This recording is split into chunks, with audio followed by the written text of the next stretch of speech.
बड़े भाव से प्रेम से हाथ उठाकर बोलो, हरे कृष्ण कृष्ण कृष्ण हरे हरे, हरे राम राम राम हरे हरे, हरे कृष्ण कृष्ण कृष्ण हरे हरे, हरे राम राम राम हरे हरे।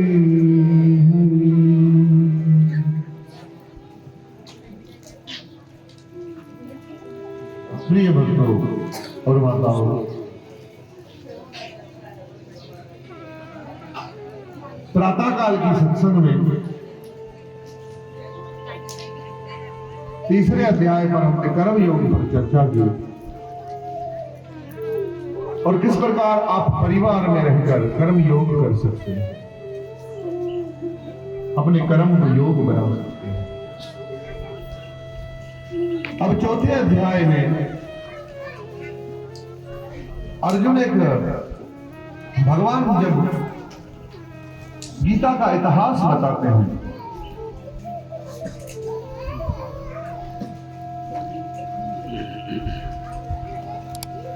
तो अर्जुन भगवान श्री कृष्ण से प्रश्न पूछते हैं। भगवान ने जब कहा कि इस योग को मैंने सबसे पहले सूर्य देवता को बताया था, तो अर्जुन पूछता है कि हे प्रभु, सूर्य देवता तो आपसे बड़े हैं,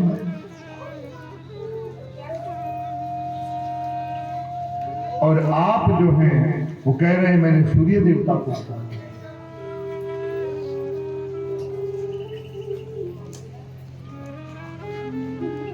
तब भगवान अर्जुन को उत्तर देते हैं। भगवान कहते हैं अर्जुन को, ये बात बहुत ध्यान से समझने की और सुनने की है। लोग भगवान के बारे में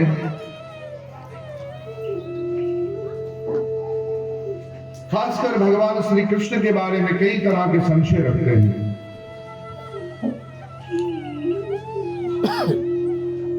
और संशय करना ये मोह में पड़े हुए जीव का काम है, भटके हुए जीव का काम है कि वो संशय करे। पर उसको संशय हो जाए, संदेह हो जाए, किसी से पूछ ले, वहां उसने अगर सही व्यक्ति से पूछ लिया तो उसको सही दिशा मिल जाएगी, गलत व्यक्ति से पूछ लिया तो गलत दिशा मिल जाएगी। इसलिए प्रश्न पूछने से पहले भी विचार करना है, प्रश्न पूछना किससे। अभी जैसे छोटी सी बात है कि ये कथा हो रही है, कथा के बाद आरती होती है, कई को संशय है कि आरती मेरी होती है कि गीता की होती है।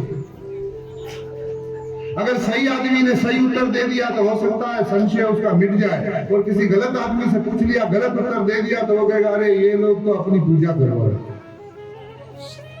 पर अगर गहराई से सोचेंगे कि गीता का और शास्त्र का क्या उपदेश है, ये करने में क्या शास्त्र कहते हैं कि नहीं कहते, करना सही है कि नहीं, तो ऐसे अर्जुन के मन में भी बात आई कि भगवान कहते हैं मैंने पहले सूर्य देवता को बताया, तो हमें तो लगा कि कृष्ण तो अभी पैदा हुए हैं, देवकी के घर पैदा हुए हैं, वसुदेव के घर पैदा हुए हैं। अब जब मेरे सामने कृष्ण खड़े हैं तो उस वक्त श्री कृष्ण की उम्र 100 साल जितनी थी। कितनी? 100 साल के थे अर्जुन के सामने युद्ध के मैदान में। तो भगवान ने उसका उत्तर क्या दिया, इसको ध्यानपूर्वक सुनिए। भगवान कहते हैं अर्जुन को, मेरे साथ बोलेंगे आप लोग भगवान की इस वाणी को जो भगवान ने कहा। पहले हम संस्कृत श्लोक को दोहराएंगे एक एक अध्याय से। भगवान की कृपा से हमारे पंडित प्रभु ने 12वें अध्याय से गीता समाप्त कर तो ताली तो बजे। अब तो हमको 13वें अध्याय में जाना चाहिए, फिर मैं कुछ एक एक श्लोकों को आपको सुनाते हुए 13वें अध्याय में ले जाएंगे। और बहुत अच्छे भाव से एक भक्त को किस तरह मान अपमान से रहित रहकर भगवान का प्यारा कैसे बनना चाहिए ये भक्त प्रिय अष्टकम सुनाया आपने 12वें अध्याय।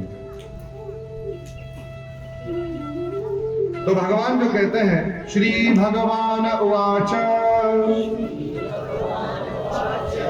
सब बहुत प्रेम से ध्यान से भगवान की पवित्र वाणी का उच्चारण करें। श्री भगवान उवाच, श्री भगवान उवाच, श्री भगवान उवाच, श्री भगवान उवाच, बहूनि मे व्यतीतानि जन्मानि तव च अर्जुन तानि अहं वेद सर्वाणि नातवं वे तथा परन्तप। भगवान कहते हैं, तुम्हारे तथा मेरे अनेकों जन्म हो चुके हैं। अब कोई कहेंगे कि भगवान कह रहे तुम्हारे मेरे अनेकों जन्म हुए, तो फिर भगवान और अर्जुन एक जीव हुए। पर अर्जुन जीव है और भगवान भगवान है, उसमें उसका अंतर कैसे पता चलता है कि भगवान कहते हैं तुम उन्हें नहीं जानते हो और मैं उन सबको जानता हूं। तुम नहीं जानते, मैं जानता हूं। मैं क्यों जानता हूं? क्योंकि मैं भगवान हूं। तुम क्यों नहीं जानते? क्योंकि तुम जीव हो। अभी तो मैं किससे अचानक बोलूं हाथ ऊपर करो, हाथ ऊपर करे। जब तुम आज के दिन इसी वक्त तुम क्या कर रहे थे वो सोच में पड़ जाएगा क्या कर रहा था। उस दिन तुमने क्या खाया था उसको ये भी याद है। घर से निकलते बाजार जाते हैं, 6 चीजें बताई जाए, 4 लाते हैं तो भूल जाते हैं। भगवान सर्वज्ञ है। जो भगवान है वो जन्म लेने का मतलब क्या है? जीव जन्म लेने का मतलब है देह को बदलना, और भगवान के जन्म का मतलब है अवतार लेना, उतरना। भगवान अवतार लेते हैं, उतरते हैं, जीव का क्रिया। इसलिए है अर्जुन, भगवान ने फिर अर्जुन को बताया कि हे अर्जुन, अच्छा मैं क्यों जन्म लेता हूं? तुम्हारे मेरे तो कई जन्म हुए, ऐसे सब जीवों के कई जन्म हुए, पर जीव कर्म के वश जन्म लेता है, अपने कर्म के बंधन से जन्म लेता है, और वो मजबूर है जन्म लेने के लिए। आपको अभी जो जन्म मिला है, आपका जो रिश्ता बना है, आपके जो समाज में आपके जो कर्तव्य बने हैं, आप कहीं ना कहीं उनको निभाने के लिए मजबूर हैं। इसलिए तो पति कहते हैं क्या करें, बस चल रहे हैं। पत्नियां कहती है क्या करें, चल रही है। बच्चे कहते हैं क्या करें, ऐसे माता पिता मिले हैं तो बर्दाश्त कर रहे हैं। ऐसा समाज मिला क्योंकि आप मजबूर हैं। पर भगवान क्यों आते हैं? भगवान क्यों जन्म लेते हैं? भगवान ने क्यों जन्म लिया? क्यों भगवान, जिसको हम जन्म कहते हैं उसे शास्त्रों में अवतार कहा गया है। अवतार का मतलब है भगवान उतरते हैं। भगवान क्या करते हैं? अपने परम धाम से उतरते हैं। भगवान का लोक सबसे ऊपर है। ये इस ब्रह्मांड से सर्व उच्चतम स्थान पर भगवान का वैकुंठ है। उस वैकुंठ से जब भगवान इस धरती पर उतरते हैं, जैसे यहां ऊपर से लोग उतर रहे हैं ये पहाड़ से, हम कहेंगे ओ वहां पर शबरी माता आशीर्वाद देकर लोग क्या है यहां उतर रहे हैं।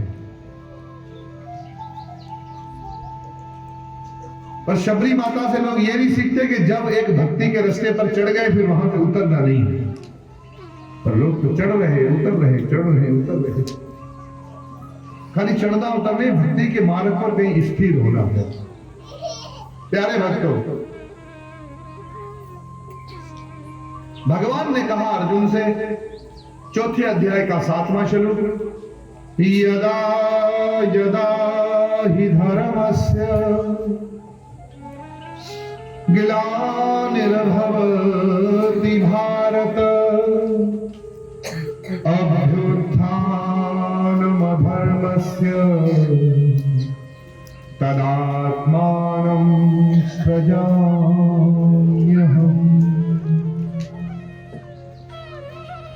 8वां श्लोक, परित्राणाय साधूनां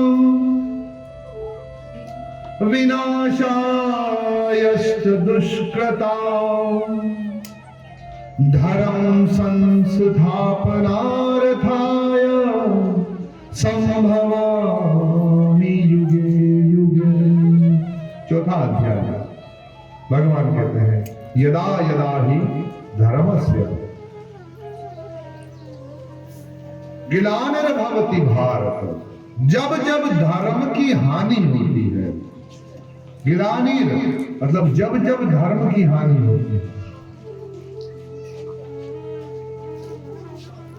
तब तब अभ्युत्थानम अधर्मस्य, जब जब अधर्म बढ़ जाता है, अभ्युत्थान का मतलब जब अधर्म की वृद्धि होती है, तब क्या करता है, तदात्मानं सृजाम्यहम्, तब तब मैं प्रकट होता हूं। जब भी धर्म की हानि होने लगेगी, अधर्म बढ़ने लगेगा, हाँ ऐसा कोई ना अपने अंदर शुरू हो जाए कि अब अधर्म बढ़ रहा है तो मैं भगवान बन जाऊंगा। तुम भगवान के भक्त बन जाओ, भगवान खुद ही आ जाएंगे। क्यों भगवान क्यों आएंगे? अगले शरीर में भगवान करने क्या आएंगे? परित्राणाय साधूनां, साधुओं क्या परित्राण करने के लिए, साधुओं को बचाने के लिए, और फिर विनाशायश्च दुष्कृतां, दुष्टों का विनाश करने के लिए। ये दो काम भगवान ने करने, भक्तों के लिए और दुष्टों के लिए। और भगवान जब आते हैं और वो जो करते हैं वो उनकी लीला बन जाती है, वो उनकी क्या बन जाती है? लीला। जो भगवान आते हैं लीला करते हैं, इसलिए भगवान ने बताया कि हे अर्जुन तुम भूल जाते हो पर मुझे सब याद है। और इस चौथे अध्याय में कर्म क्या है, अकर्म क्या है, इसमें बड़े बड़े ज्ञानी उलझ जाते हैं। कर्ता अकर्ता, कर्म विक्रम और अकर्म, इन सब की चर्चा चौथे अध्याय में हुई।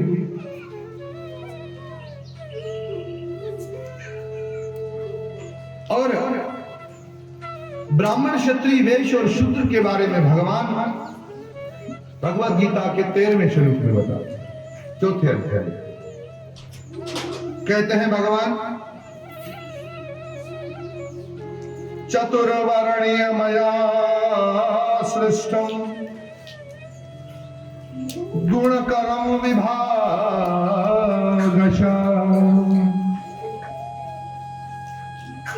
तस्य कर्तारमपि मां विद्धाय कर्तारम् अव्ययम्। भगवान कहते हैं ये 4 वर्ण मैंने बनाए हैं, चतुर्वर्णीय मया सृष्टम, 4 वर्ण मैंने बनाए। पर कैसे बनाए भगवान ने? ब्राह्मण क्षत्रिय वैश्य और शूद्र भगवान ने बनाए किस तरह है? कर्म गुणम विभागशः, कर्म और गुण के अनुसार इनका मैंने विभाग किया। और फिर भगवान बताते हैं क्षत्रिय के गुण क्या है, ब्राह्मण के गुण क्या है, वैश्य के कर्म क्या है, शूद्र का कर्म क्या। जो धर्मपरायण वेद विधि के अनुसार जीवन व्यापन करते हैं वो लोग ब्राह्मण कहलाते हैं। जो धर्म की रक्षा के लिए लड़ते हैं, जो धर्म के लिए पीछे नहीं हटते हैं और नीति के अनुसार जो राज्य और नीति और युद्ध करते हैं वो लोग क्या है? वो क्षत्रिय हैं। आज भी अब किससे पूछो तो बोले हम लोग राजपूत हैं, तो मैं कहता हूं भाई राज तो नहीं रहा, खाली पूत रह गए। राज तो अभी घर में नहीं चल रहा भाई।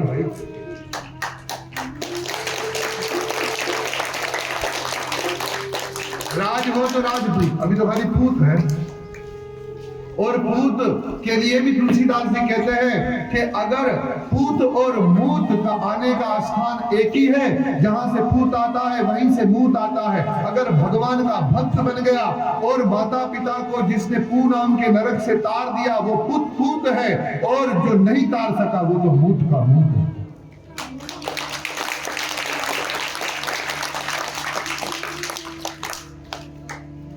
जो धर्मपरायण है वो क्षत्रिय, और जो कारोबार करे, जो खेती करे,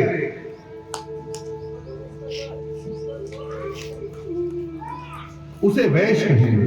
जो व्यापार करे वो वैश्य है। जो व्यापार करे वो क्या है? जो व्यापार करे वो वैश्य। और जो कम बुद्धि वाला मनुष्य है, जो दूसरों की नौकरी करता है और जो दूसरों की गुलामी कर रहा है, या जो मजदूरी कर रहा है, किसी के अधीन रह करके काम कर रहा है, वे शूद्र है। अब शूद्र कोई जात नहीं भगवान ने बताई है, वैश्य कोई जात नहीं है, क्षत्रिय कोई जात नहीं है, ब्राह्मण कोई जात नहीं है, पर अब सब जात बनाकर बैठ गए। इसलिए कहा गया है क्या? वैसे अगर देखा जाए तो महात्मा कहते हैं जात नहीं हरिनाथ की, अरे जात नहीं हरिनाथ की, हरिजन की क्या हो। अगर आज अगर किसी अच्छे आदमी को आप हरिजन बोलेंगे ना तो गुस्सा हो जाएगा, क्योंकि हरिजन बोलते ही उसको लगेगा ये मुझे भंगी बोल रहा है। हरिजन का मतलब है भगवान का आदमी, जो प्रभु का जन है उसे हरिजन कहते हैं।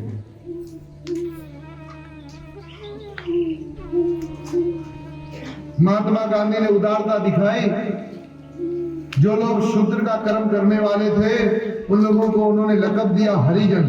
तब से समझदार लोगों ने हरिजन को एक जात बना दिया कि ये भंगी लोगों को हरिजन कहेंगे। पर महात्मा कहते जात नहीं हरिनाथ की, हरिजन की क्या हो। जात पात कुल कीच में डूब मरो मत को। ये जात पात का चक्कर एक ऐसा कीचड़ है, दलदल है, जिसमें डूब कर आदमी मर जाएगा। इसलिए कर्म के अनुसार चुनाव किया जाए। तो गीता एक ऐसा अद्भुत ग्रंथ है जो सब विवादों को, झगड़ों को समाप्त करता है। गीता के 4वें अध्याय के 13वें श्लोक पर जब हम ध्यान लेंगे तो ऊंच नीच जात पात सब खत्म। फिर एक ही घर में आपको शूद्र भी मिल जाएगा, ब्राह्मण भी मिलेगा, क्षत्रिय भी मिलेगा, वैश्य भी मिल जाएगा, क्योंकि अलग अलग स्वभाव के व्यक्ति हैं।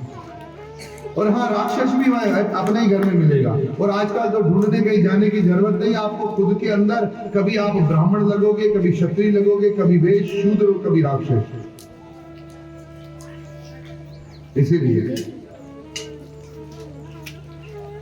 अंत में अब जहां पर लेके जाते हैं गीता में भगवान सब कर्म अकर्म विक्रम समझाते हुए, कर्मों की सारी बात समझाते हुए अब अर्जुन को भगवान एक महत्वपूर्ण बात कहते हैं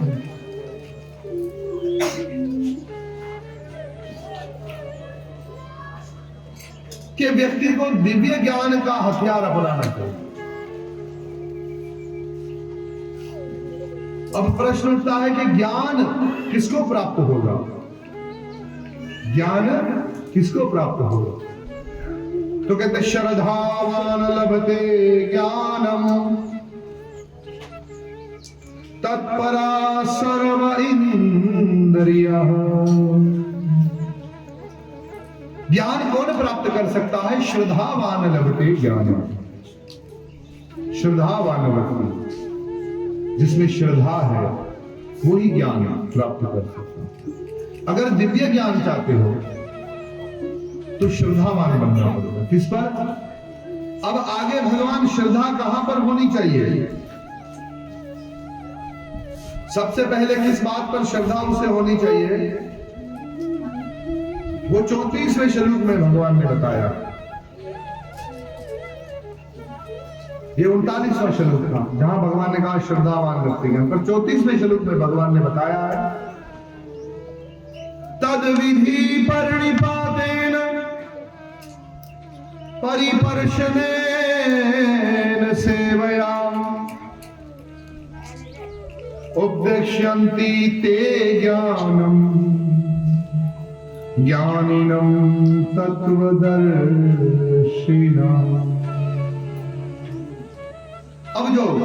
अब जो आरती होती है और कोई महात्मा व्यासपीठ पर बैठा हो, कोई आरती कर रहे हो तो भागवत की आरती, कोई महात्मा की आरती करे तो किसी के मन में संशय हो तो उसका उत्तर ये भगवत गीता के 4 अध्याय का 34वां श्लोक, ध्यान दीजिए। कोई पूछे तो बोलो उसको पढ़ो कि भगवान क्या कहते हैं। तद विधि परिपातेन परिपर्शनेन सेवया उपदेक्ष्यन्ति ते ज्ञानम ज्ञानिनम तत्वदर्शिना। भगवान कहते हैं गुरु के पास जाओ। किसके पास जाओ? गुरु के पास तुम जाओ। तद विधि किस तरीके से जाओ? इस तरीके से जाओ। गुरु के पास जाओ तो सही, पर जाओगे किस तरीके से? हाथ जोड़कर जाओ भाई, नमस्कार करते हुए जाओ, प्रणाम करते हुए जाओ। क्या करते हुए जाओ? नमस्कार। तद विधि परिपातेन परिप्रश्नेन सेवया। उनकी सेवा करो, प्रश्न पूछो। क्या करो भाई? सेवा करो, प्रणाम करो गुरु को, सेवा करो, प्रश्न पूछो। क्यों? उन्होंने तत्व ज्ञान को जाना है, वो तुम्हें तत्व ज्ञान समझा सकते हैं।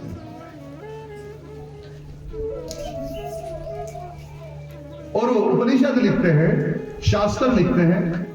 क्या कहते हैं शास्त्र?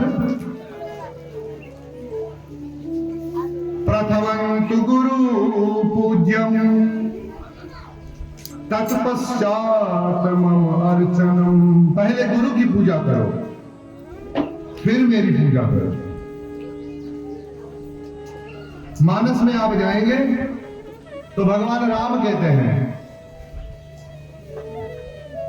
मुझसे भी बढ़कर जो साधु को गुरु को देखता है वो ही हकीकत में मेरा भक्त है।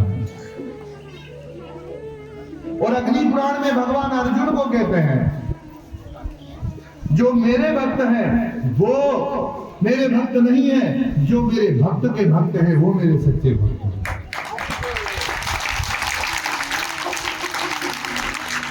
तो भागवत और वैष्णव भागवत दोनों की सेवा करने से जीवन सफल होगा।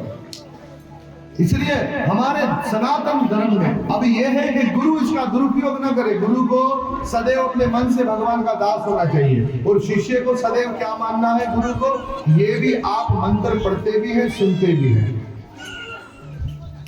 वैसे बोलने में मंत्र अच्छा लगता है, पर आचरण में आए तो काम बनेगा।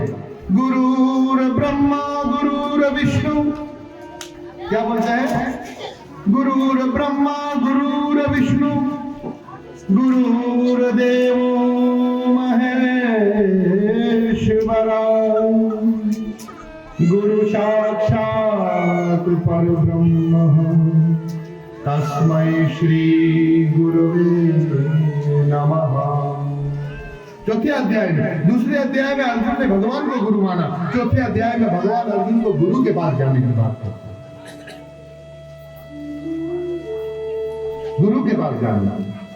और हमारे शास्त्र कहते हैं गुरु आपके लिए ब्रह्मा है, गुरु आपके लिए शिव है, गुरु आपके लिए नारायण है। गुरु ब्रह्मा गुरु विष्णु गुरुदेव महेश्वर। और गुरु ही साक्षात, अगर तुम ब्रह्म को मानते हो तो साक्षात पर ब्रह्म है। क्योंकि इसीलिए गुरु को क्या करो? तस्मै श्री गुरुवे नमः। उत्तर दिया है और शास्त्र के प्रमाण से आपको उत्तर दिया है। अगर इस बात की को कोई खुटकता है तो उसको सबसे पहले शास्त्रों से ये मंत्र हटाने पड़ेंगे। अगर शास्त्र से मंत्र हम हटा नहीं सकते तो अपने मन से संशय हटाने पड़ेंगे। और जब तक आप गुरु को सही रूप से ग्रहण नहीं करेंगे और उसकी सेवा नहीं करेंगे, उससे प्रश्न नहीं करेंगे, तब तक आपका अहंकार जाएगा नहीं। और जब तक अहंकार जाएगा नहीं, तब तक भगवान का प्रेम हृदय में आएगा नहीं।